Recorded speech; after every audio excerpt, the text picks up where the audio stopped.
And ఇంకోటి ఏంటంటే అంటే చంపడానికి ప్రయత్నిస్తే పోలీసులు అలా చేయొచ్చా? నడి రోడ్డు మీద ఆ రకంగా కొడితే ఏ సమాజానికి ఏం చెప్పినట్టు సార్? వినండి సార్, నేను ఇప్పుడు స్టార్ట్ చేయగానే వెంటనే మీరు అడ్డం పడిపోతున్నారు. అర్థం కాదు సార్, క్వశ్చన్ వస్తుంది కదా. పూర్తిగా చెప్తున్నాను సార్. చెప్పండి చెప్పండి. సమాజంలో ఎవరు కూడా శిక్ష ప్రకారంగా, చట్టాల ప్రకారంగా ఎవరు అతీతులేం కాదు. అందరూ చట్టానికి సమానులే. ఇక్కడ విషయం ఏంటంటే, నేను ఆయన ప్రవర్తించిన దాని ప్రకారంగా పోలీసులు అట్లాగా జుపుంసాపూర్వంగా ఎందుకు ప్రవర్తించారన్న విషయం మీద నేను చెప్తున్నానండి. రైట్.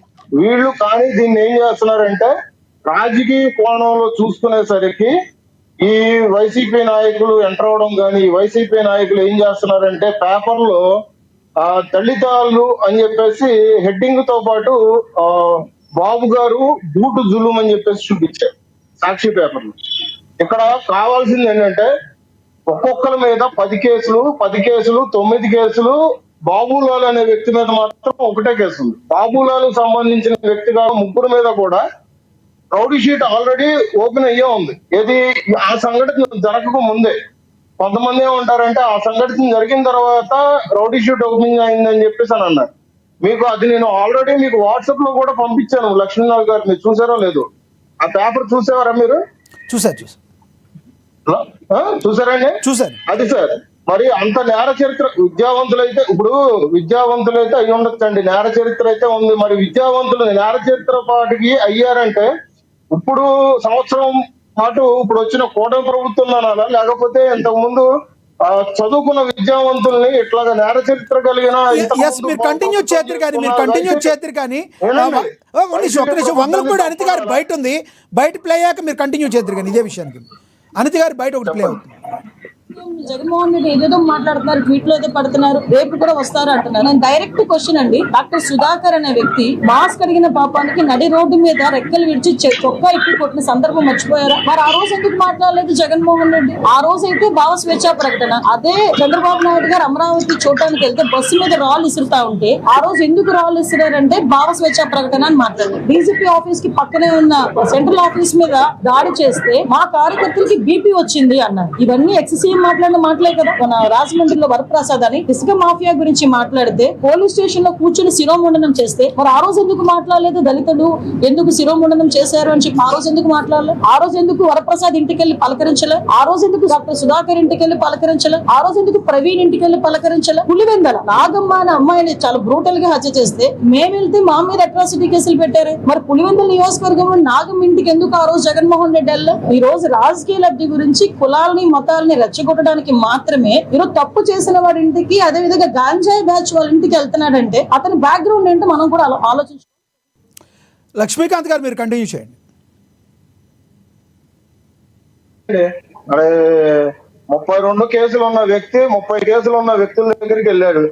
ఇక్కడ మనం కులంగా చూడాల్సింది. ఇక్కడ వ్యక్తులు ఇప్పుడు సంఘంలో వ్యక్తులు చేసిన తప్పుల విషయం మీద మనం మాట్లాడుకుందాం. అంతేగాని ఇక్కడ కులాలను తీసి దీన్ని రాజకీయ ప్రకారంగా చేయడానికి అయితే నేను ఒప్పుకోను.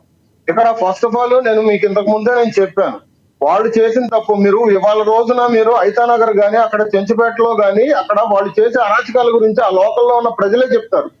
ఆ ప్రజలు చేస్తున్నారు కాబట్టి వాళ్ళ మీద పలు కేసుల మీద వాళ్ళకి రౌడీ షీట్ అనేది ఓపెన్ అయింది.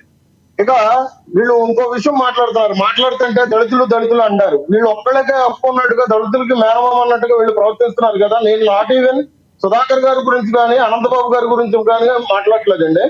ఇక్కడ బిక్కీసు అనే వ్యక్తి మామిడికాయలు దొంగతనం చేశాడని కొట్టి అతన్ని చెట్టుగా వేలాడదీశారు. ఆ విషయం ఎవరికైనా తెలుసండి? చీరాల్లో ఎల్లిచెర్ల కిరణ్ అనే అతన్ని మాస్క్ లేదని చెప్పేసి కరోనా టైంలో అతను కూడా కొట్టి చంపారండి. ఆ విషయం ఎవరన్నా బయటికి తీరు. ఇట్లాంటి విషయాలు గడ్డం సీను అనే వ్యక్తి ఇసుక లారీలకు అడ్డం పడుతున్నాడని చెప్పేసి పురుగుల మందు నోట్లో పోపించి అతనికి చెట్టుకు వేలాడి తీసి ఆత్మహత్యగా క్రియేట్ చేశారు. ఇట్లాంటి విషయాలు వాళ్ళ హయాంలో చాలా జరిగినాయి. ఈ ప్రశ్నించుకోవడానికి వీళ్ళు మాట్లాడడానికి వీళ్ళు సర్రారు. కానీ రోజున ఏంటంటే వాళ్ళకి ఏదో మద్దతుగా తెలుపుతున్నట్టుగా దీన్ని కేవలం ఏంటంటే కుల రాజకీయాలు చేయడానికి, శవ రాజకీయాలు చేయడానికి జగన్మోహన్ రెడ్డి విశ్వ ప్రయత్నాలు చేస్తున్నాడు.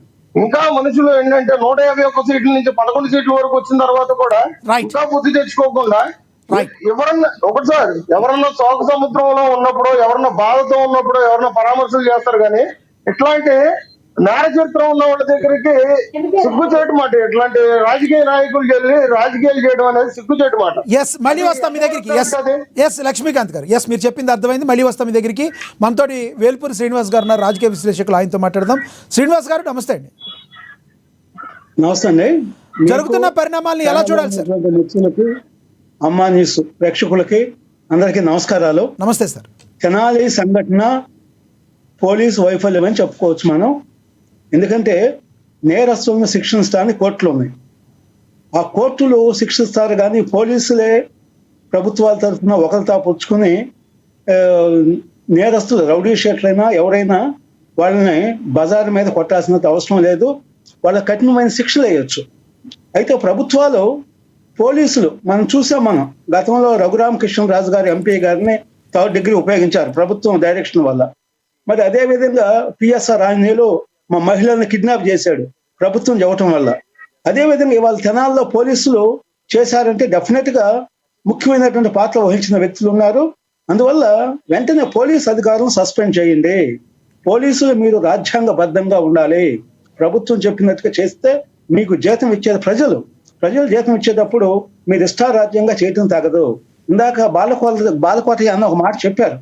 అదే ఈ శిక్షించేటప్పుడు కూడా చట్టానికి కులాలు ఉన్నాయని చెప్పారు.